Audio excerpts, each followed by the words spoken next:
No shoulds, no ings. Remember your breath cues.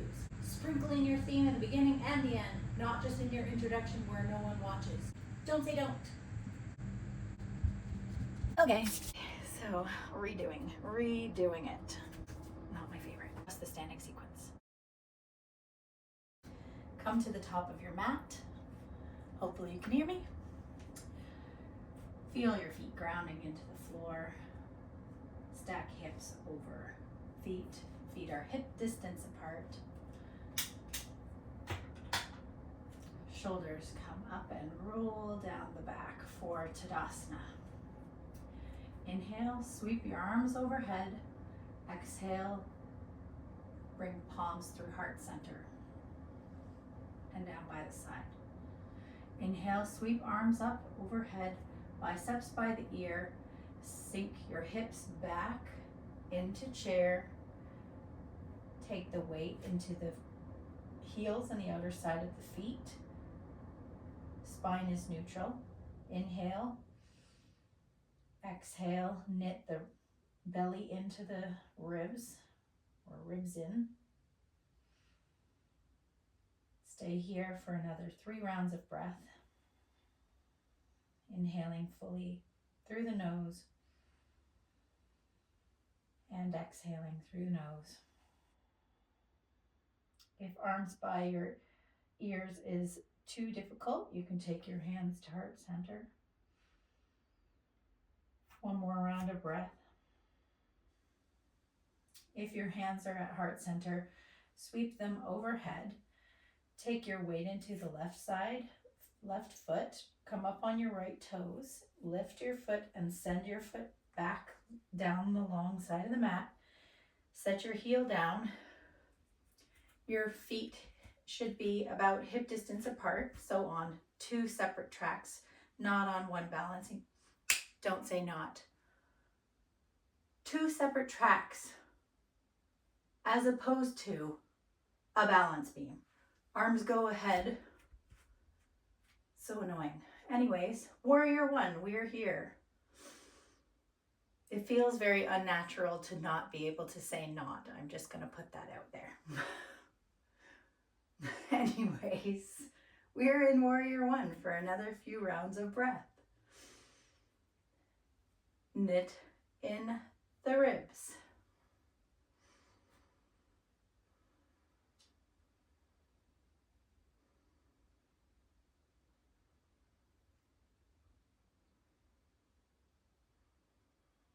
On your next inhale, windmill your right arm to the back of the room. For warrior 2, you're going to correct your stance so that the front heel is in line with the inner arch of your back foot. Now we are on 1 balancing beam as opposed to 2 tracks in warrior 2. Both hip points shine forward and are stacked with your shoulders. Arms are parallel to the floor. Inhale and look over your front hand. Stay here for another 2 rounds of breath.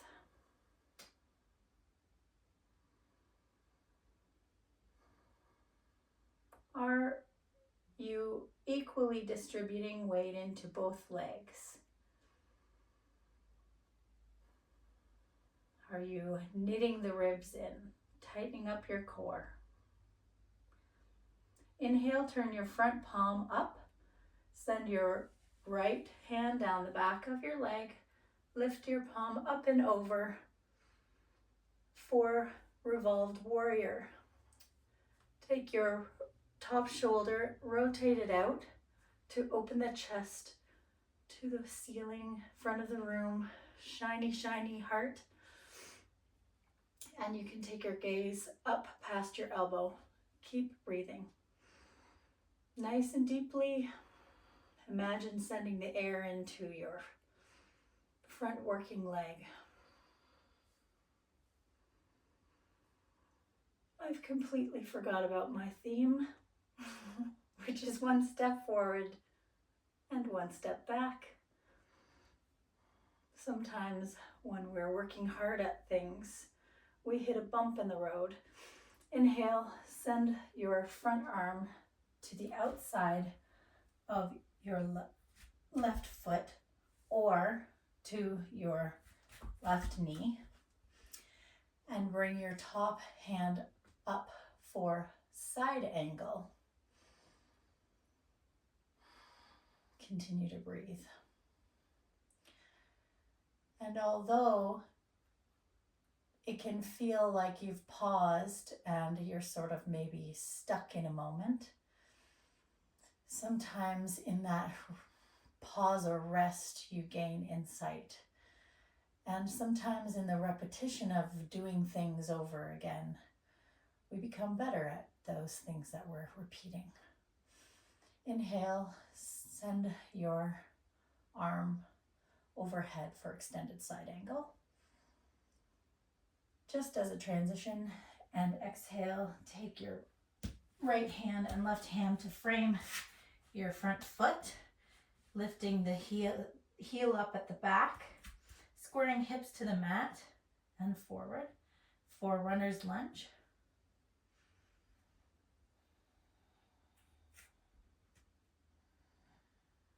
This is our last strength posture before we hit sweet relief. We're gonna come into, I'm gonna stop myself because I said gonna, so we're not gonna say gonna, and we're not gonna say not. Anyways, straighten out the front leg, set the back heel down in a wide form or variation of pyramid. Exhale, fold over the front leg. Inhale, check that your left hip goes to the back of the room and your right hip comes forward so that the hips are squared and equally set alongside one another. Yogi's choice, you can stay up here and halfway lift, or you can choose to, on your exhale, fold over the front leg.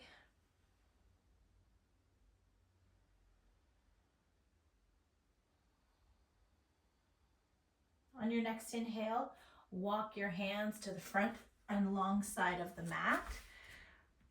You can adjust your feet wider if needed for forward, wide leg forward fold. You're going to take your heels out, toes in. Engage the quads. Maybe a micro bend in the knees. Inhale. Exhale. Walk your hands back one. And bend at the elbow to pull the crown toward the floor.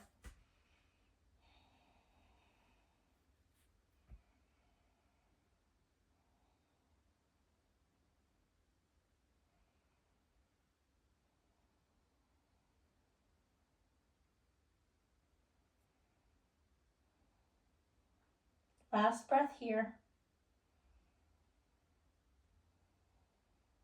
Inhale, come to halfway lift and walk your hands to the right foot. Come up on your back toes. Bend the front knee for runner's lunge.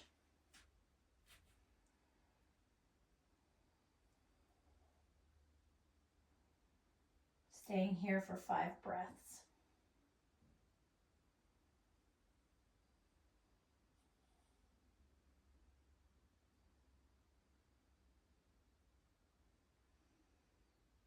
Each time we repeat things, we gain new insight. It is what practice is all about. Inhale, come into pyramid, setting the back heel down, both hips shining forward, front leg is straightened. Big, nice stretch for these hard-working legs. So I find that although there is discomfort in having to repeat things, it does definitely offer time to gain insight into your own habits and become more self-aware. And really, isn't that the goal in life? Bend at the front knee. Take your left heel down behind you. Bring your right hand inside your right foot. Peel your left arm up to the ceiling for side ankle, or you can also bring your right arm to your right knee, whichever you choose. You can look up over your hand.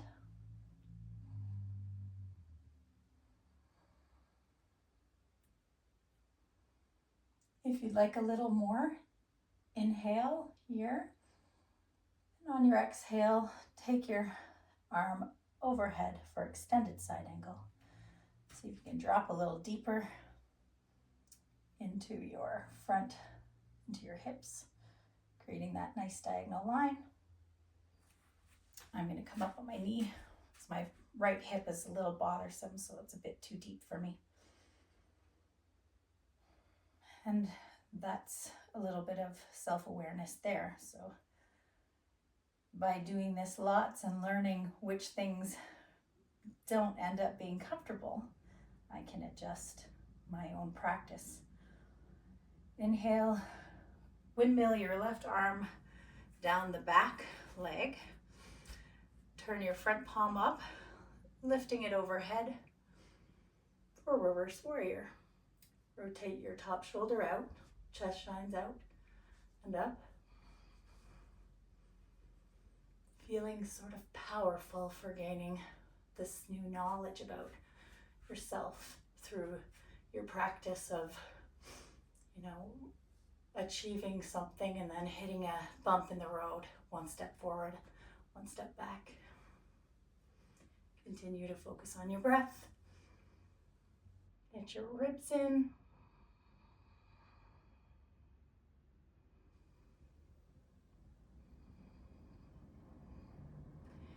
Inhale, take your right hand forward, left hand out behind you.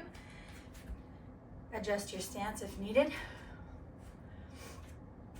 Ensuring your front heel is in line with the arch of your back foot, and check that your right knee is tracking out toward the pinky toe. Hips shine forward, shoulders as well. Look over your front hand. Find your drishti, that place which is where we contemplate and look through rather than at.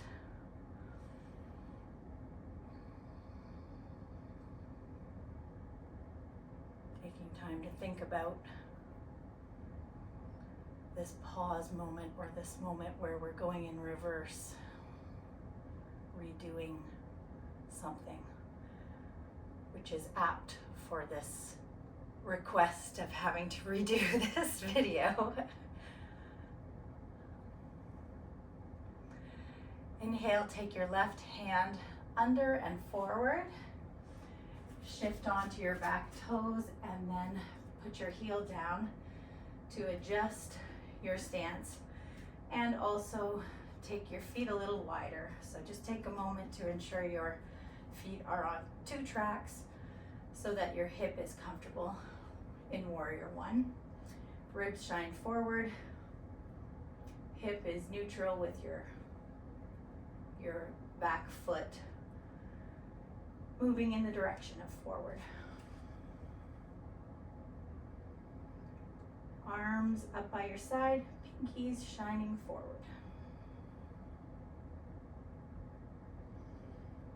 Another couple of breaths here.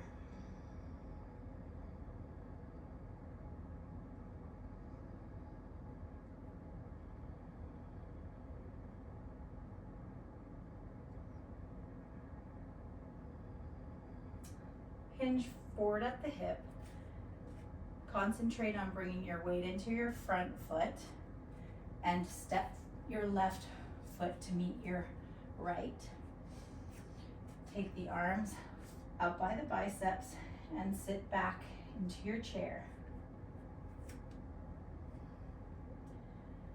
Check that your spine is neutral. and that you're breathing, and that your belly button is trying to have a visit with the spine. So fire up your belly.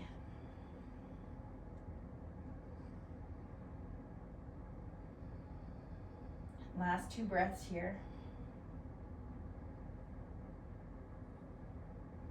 Inhale, straighten the legs, hands up, tall mountain.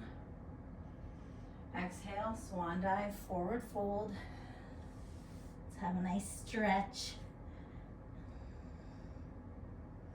You can bend at the knee, sway back and forth. I'm gonna stay here a little bit because in this short video we're not getting that wide leg forward fold again, so maybe I'll take a gorilla pose here. I can put my feet on my hands, which feels nice on my injured big toe, and my feet are cold, so it's quite nice. If this feels too much for your wrists, you can also just take your peace toes to your big, or your peace fingers to your big toes, or even place them beside your feet so there's no pressure, but you get a similar shape.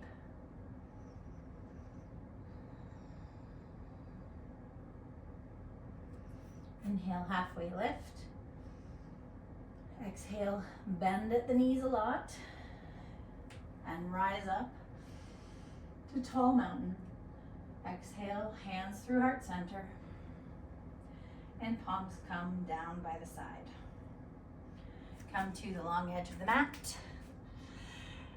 Thank you, Valerie and Amy, for having me redo this. It was frustrating, to say the least, because I thought I had to do the whole thing. Because I was quite proud of my performance. Also, having the 16 days off because of the last online course with the hip injury, I lost a lot of steam.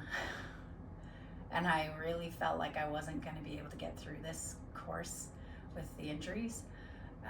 And having heard that I had to redo it was like another little jab for me. So in any case, everything I talked about during the redo is how I'm looking at it. We work through things, don't we? And I'm not stopping. On to module 4.